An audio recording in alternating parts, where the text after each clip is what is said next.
आज मैं आपको महिलाओं का कार्यस्थल पर लैंगिक उत्पीड़न अधिनियम 2013 का सेकंड पार्ट बताने जा रहा हूं। इसके पहले मेरा पार्ट 1 वीडियो आपने देखा होगा। आज हम बात कर रहे हैं कंप्लेंट की कि इस एक्ट में लैंगिक उत्पीड़न सेक्सुअल हरासमेंट की कंप्लेंट कौन करेगा। तो जो महिला है वो कंप्लेंट करेगी घटना के तारीख से 3 महीने के भीतर सेक्शन 9 में, और लिखित रूप में की जाएगी।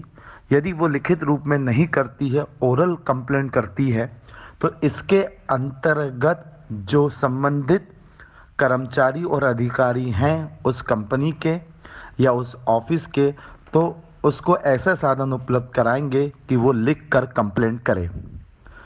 और यदि वो उसकी मृत्यु हो गई है, शारीरिक और मानसिक रूप से असमर्थ है, तो विधिक वारिश और अन्य व्यक्ति भी इसका परिवाद दायर कर सकते हैं। और यदि 3 महीने के अंदर उसने कंप्लेंट नहीं की है और जांच समिति को लगता है या कमेटी को लगता है, तो उसका समय भी बढ़ाया जा सकता है। और ऐसी कंप्लेंट आंतरिक समिति को की जाती है जो धारा 3 के अंतर्गत है। इसके बाद जब भी परिवाद किया जाएगा तो उसकी जांच के पहले एक अवसर दिया जाएगा काउंसलिंग का, सुलह का, कि सुलह हो जाए।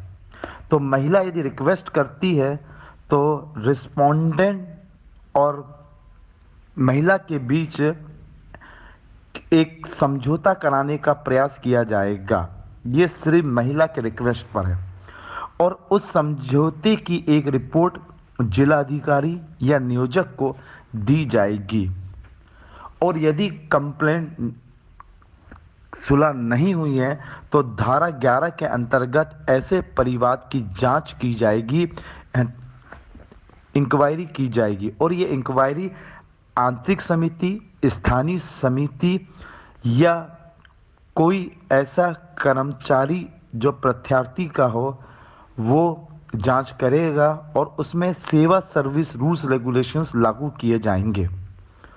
और यदि किसी प्रकार कोई कंप्रोमाइज नहीं हुआ है, प्रथम दृष्टया मामला लगता है कि रिस्पोंडेंट ने या प्रत्यार्थी ने कोई गलती की है, तो उसे 509 इंडियन पेनल कोड के लिए पनिशमेंट के लिए सिफारिश करेगी ऐसी समिति।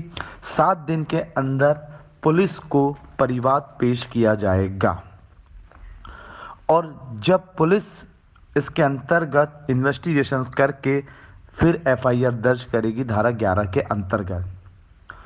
और इसमें इस समिति को याद रखिए, धारा 11 के क्लॉज 3 में सिविल न्यायालय के भी पावर दिए जाएंगे इस जितनी भी समिति है।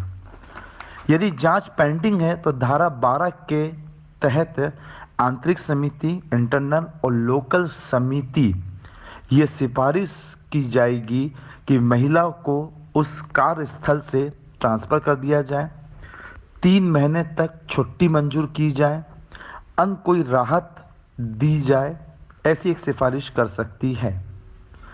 और ये पूरी जांच 10 दिन के भीतर कंप्लीट की जाएगी जांच रिपोर्ट, और एक जांच रिपोर्ट नियोजक और जिला अधिकारी को जांच पूरी होने के 10 दिन के भीतर उपलब्ध कराई जाएगी।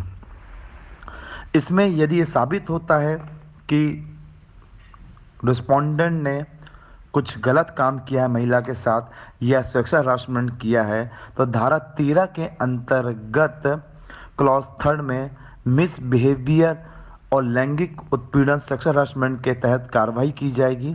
उसका वेतन भी रोका जा सकता है, और सिविल सर्विस रूल्स रेगुलेशन अनुसार कार्रवाई भी की जाती है। नियोजक जिला अधिकारी सिफारिश प्राप्त होने के 60 दिन के भीतर उस पर कार्रवाई करेगा। 13 क्लॉज 4 में यह प्रोविजन दिया गया। यदि कोई महिला मिथ्या या गलत तरीके से परिवाद या मिथ्या साक्ष्य देती है या फोर्जरी डॉक्यूमेंट पेश करती है, तो महिला के खिलाफ भी कार्रवाई धारा 14 के अंतर्गत की जा सकती है, यदि कोई फॉल्स एप्लीकेशन किसी महिला ने दी है।